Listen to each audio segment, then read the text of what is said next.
No Man's Sky allows you to, in the immortal words of Captain James T. Kirk, go where no man has gone before. And that in itself makes No Man's Sky one of the most interesting, isolating, amazing, frustrating, boring, exciting, gorgeous, and utterly horrifying experiences I've ever had. Only a few hours into the game and I am simply awestruck at what Hello Games has managed to accomplish with such a small team. Randomly generated everything, planets, fauna, weather, creatures, let's not forget about those. You'll see things that look like Clive Barker and Tim Burton's fucked up evil love child. Head of a rabbit, tail of a platypus, spines like a dinosaur, yeah, No Man's Sky's got you covered. No worries there guys, if you want fucked up weird shit, it's going to randomly generate all that crazy crap, which is entertaining in its own right. And sometimes you'll see something that has the cutest face in the world but looks like the back end of hell. This is the nature of randomly generated stuff. However, I kind of like it. I like the fact that on occasion I'm going to see something incredibly weird.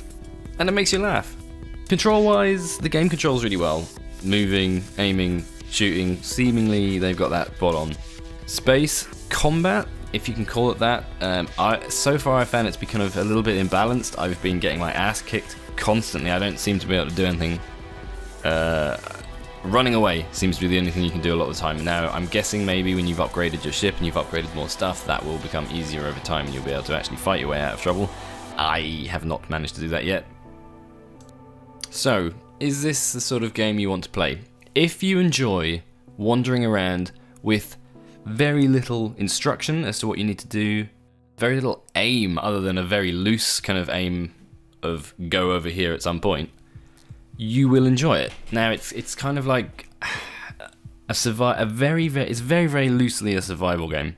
The materials you need to farm to survive are easy to find. So carbon, things like that, things to make your suit work, all of that is no problem at all. So your actual day-to-day living isn't going to be a problem. The survival elements of this game are very, very minimal. If you do not mind material farming and just pure exploration, I mean, I honestly spent 3 hours on a planet, just wandering about, doing nothing, just looking at it. There was amazing things to see. You know, there's little platforms floating in the sky and randomly generated things that make things interesting. I mean, they make things weird, but they make things interesting at the same time. So for me, I absolutely loved it. Will you?